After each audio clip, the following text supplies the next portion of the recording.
नमस्ते, प्रणाम, जय हिंद, जय भारत। मैं अंकित घनघोरिया आज अपने युवाओं के लिए एक ऐसे विषय पे बात करने वाला हूँ जो उनके देश, उनके राष्ट्र से जुड़ा हुआ है। विश्व में देश बहुत सारे हो सकते हैं, लेकिन राष्ट्र अगर है तो वो सिर्फ भारत है। देश एक भूगोल के हिस्से को, एक ज़मीन को जो कुछ सत्ताधारी नेता चला रहे हैं और उसकी सीमा बांध दी गई है, और उस सीमा की रक्षा करने के लिए कुछ मिलिट्री वाले हैं, आर्म्ड फोर्सेस हैं, देश के अंदर पुलिस है, संविधान है। ऐसी व्यवस्था को हम देश बोल सकते हैं।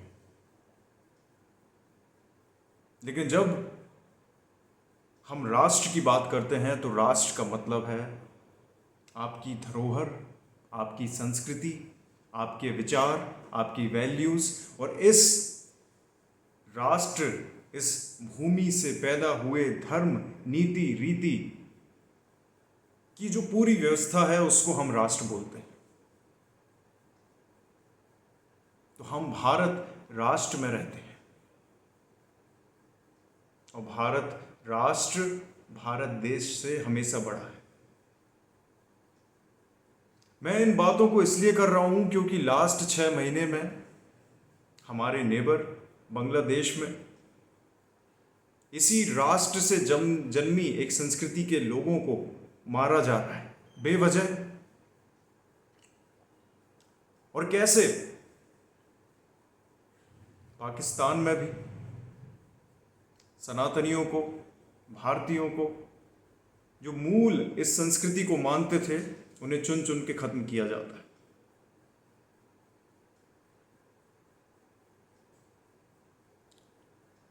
कुछ विचारधारा जो होती है उसे मजहब कहते हैं, लेकिन जब हम भारत में धर्म की बात करते हैं तो भारत का सनातन धर्म और बाकी रिलीजन अलग है।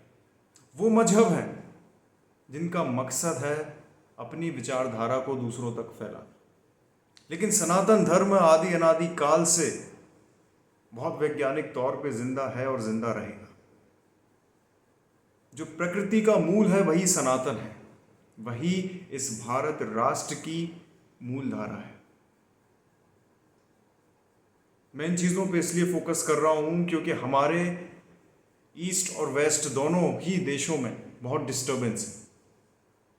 पूरे विश्व में 57 इस्लामिक स्टेट या इस्लामिक नेशंस हैं, लेकिन इसी ज़मीन, इसी भूमि से पैदा हुए हिंदुओं, सनातनियों के लिए एक भी हिंदू राष्ट्र नहीं है।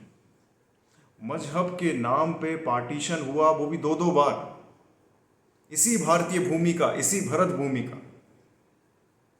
तो जो पार्टीशन के बाद जो 2 देश निकले वो तो इस्लामिक बन गए, लेकिन भारत को कभी एक हिंदू या सनातनी राष्ट्र नहीं बोला गया।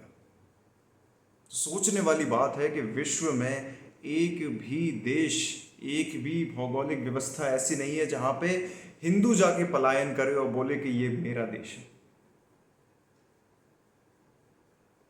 आप समझ नहीं सकते हैं, जो पाकिस्तान में 20 करोड़ लोग हैं, बांग्लादेश में 17 करोड़ लोग हैं, वैसी जिहादी व्यवस्था, जिहादी विचारधारा के लोग जब मिलके भारत को गजवाए हिंद के नाम पे कब्जा करना चाहते हैं,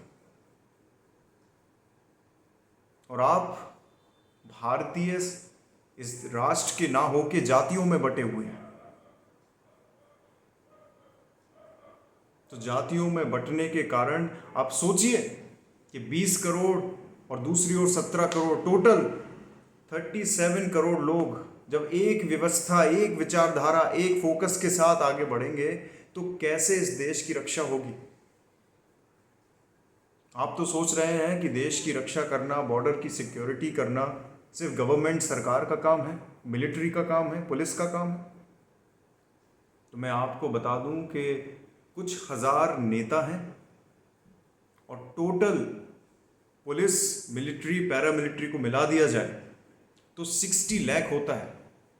आप सोचिए कहाँ 37 करोड़ और कहाँ 60 लाख। 37 करोड़ विचारधारा के लोग जो सिर्फ बढ़ना चाहते हैं, कब्जा करना चाहते हैं, और आप दूसरी ओर पूरी जिम्मेदारी 140 करोड़ लोगों की आप छोड़ते हैं किस पे? 60 लाख लोगों पे। बिल्कुल भी ये संभव नहीं है। 100 करोड़ के आसपास विश्व में सनातनी होंगे। इन सभी को अपने राष्ट्र, इस संस्कृति, इस धर्म, इस नीति को समझना पड़ेगा और खासकर युवाओं को अपनी जिम्मेदारी समझनी पड़ेगी।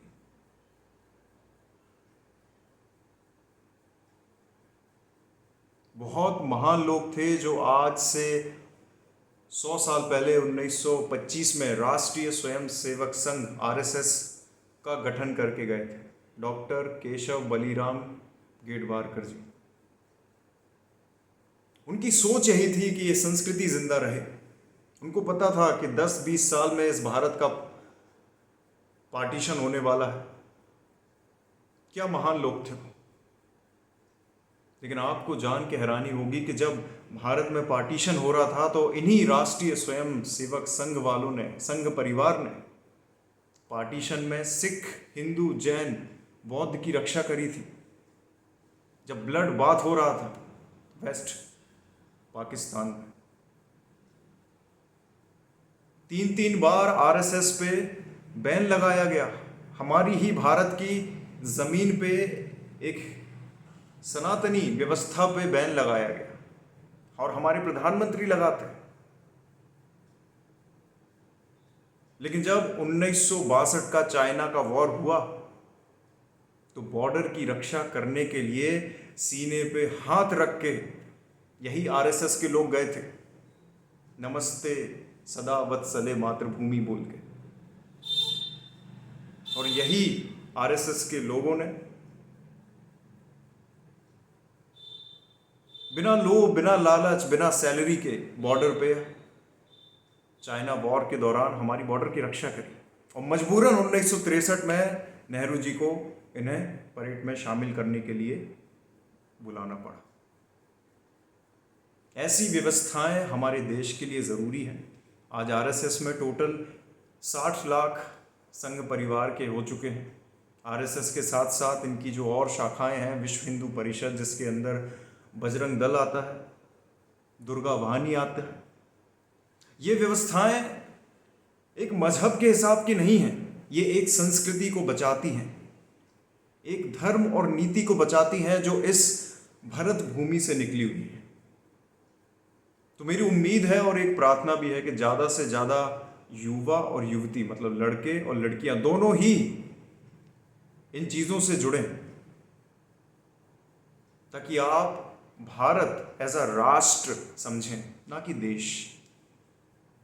और आपका लगाव भारत राष्ट्र से होना चाहिए, देश से नहीं। भारत राष्ट्र जरूरी है, क्योंकि जब तक भारत राष्ट्र जिंदा है तो ये देश जिंदा है।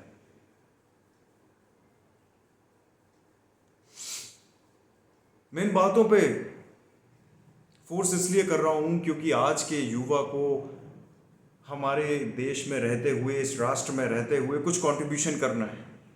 लोग अपना टैक्स भरते हैं, कुछ एजुकेशन लेते हैं, देश को आगे बढ़ा रहे हैं, इसका जीडीपी बढ़ा रहे हैं, पर कैपिटा बढ़ा रहे हैं, गुड। लेकिन आपकी जो धरोहर है, आपकी जो सांस्कृतिक व्यवस्था रही है, जो हजारों हजारों साल पुरानी है, उसको कौन बचाएगा? अगर आप उसे नहीं बचाएंगे तो भारत की व्यवस्था वैसे ही खत्म हो जाएगी जैसे आज यूरोप में कुछ एक मजहब के लोग उनके देश, उनके नेटिव पेरेंटल स्टेट को खाने के पीछे पड़े हुए हैं। मैं ज़्यादा दूर नहीं जा रहा हूँ। हमारे बांग्लादेश से रोहिंग्या मुसलमान, बांग्लादेशी इलीगल इमिग्रेशन करते हैं और ये इलीगल इमिग्रेशन इतना बढ़ चुका है, आपको जान के हैरानी होगी, वेस्ट बंगाल, बिहार, झारखंड और आसाम में डेमोग्राफी चेंज हो गई है। वहाँ पे मेजॉरिटी में एक मजहब ऊपर है। जो वहाँ के नेटिव ट्राइबल लोग थे वो माइनॉरिटी बनते जा रहे हैं, दूसरे लोग मेजॉरिटी में जा रहे हैं। आप सोचिए किस तरीके से ये चीज़ें फैल रही हैं।